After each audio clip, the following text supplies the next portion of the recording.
উত্তর কোরিয়ার নেতা কিম জং উন কোরিয়ান পিপলস আর্মি বিমান বাহিনীর ৮০তম প্রতিষ্ঠাবার্ষিকী অনুষ্ঠানে যোগ দিয়েছেন এবং বাহিনীর জন্য নতুন কৌশলগত সম্পদের অঙ্গীকার করেছেন। কোরিয়ান পিপলস এয়ারফোর্সের ৮০তম প্রতিষ্ঠাবার্ষিকী উপলক্ষে শুক্রবার ওনসানের কালমা বিমানবন্দরে একটি বিশাল অনুষ্ঠানের আয়োজন করা হয়। রাষ্ট্রীয় সংবাদমাধ্যম রবিবার এই অনুষ্ঠানের ছবি প্রকাশ করে, যেখানে দেখা যায় ডিপিআরকের নেতা কিম জং উন উচ্চপদস্থ কর্মকর্তাদের সঙ্গে হাত মিলিয়ে বিমানবন্দরে পৌঁছান। এই বিমানঘাটির অনুষ্ঠান শুরুর আগে কিম সামরিক বীর কিলিয়ংজোয়ের আবক্ষ মূর্তি পরিদর্শন করে শ্রদ্ধা জানান।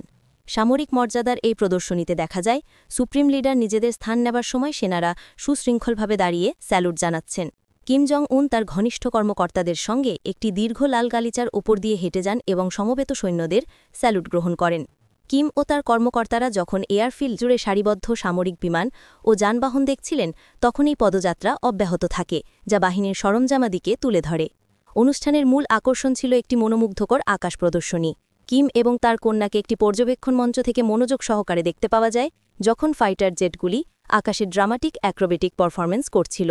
কেপিএ বিমানবাহিনীর প্রধান শক্তি হিসেবে পরিচিত সোভিয়েত যুগের জেটগুলি নিখুঁত কৌশল প্রদর্শন করে আকাশে উজ্জ্বল লাল, নীল এবং সাদা ধোঁয়ার রেখা তৈরি করে। পারফরম্যান্সের শেষে নেতা পাইলট এবং পারফর্মিং ক্রিউদের সঙ্গে ব্যক্তিগতভাবে দেখা করেন এবং তাদের দক্ষতার প্রশংসা করেন। তারপর প্রদর্শনীতে অংশ নেওয়া বিমানবাহিনীর সদস্যদের সাথে কিম একটি বড় দলীয় ছবিতে অংশ নেন। অনুষ্ঠানের পরবর্তী অংশে কিম জং উন আবারও একবার এয়ারফিল্ডের মঞ্চ থেকে একটি গুরুত্বপূর্ণ ভাষণ দেন। তিনি বিমানবাহিনীর ঐতিহাসিক অবদান এবং দেশের স্বার্থ ও আকাশসীমা রক্ষায় এর গুরুত্বপূর্ণ ভবিষ্যৎ ভূমিকার উপর জোর দেন। তার ভাষণে কিম জং উন ঘোষণা করেন বিমানবাহিনীকে নতুন কৌশলগত সামরিক সম্পদ দেওয়া হবে এবং একটি নতুন গুরুত্বপূর্ণ দায়িত্বে নিযুক্ত করা হবে।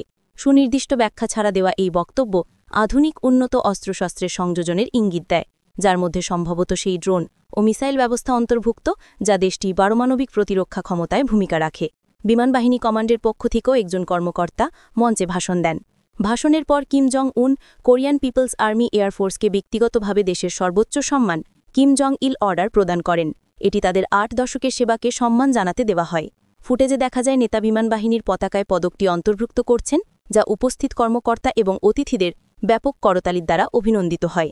জাঁকজমকপূর্ণ শিল্প পরিবেশনা এবং একটি চলমান ব্যাঙ্কুয়েটের মধ্য দিয়ে দিনের অনুষ্ঠানের সমাপ্তি ঘটে। ওনসানের এই বিশাল সমারোহ উত্তর কোরিয়ার প্রতিরক্ষা নীতিতে বিমানবাহিনীর কৌশলগত ভূমিকাকে স্পষ্টভাবে শক্তিশালী করার উদ্দেশ্যেই আয়োজিত হয়।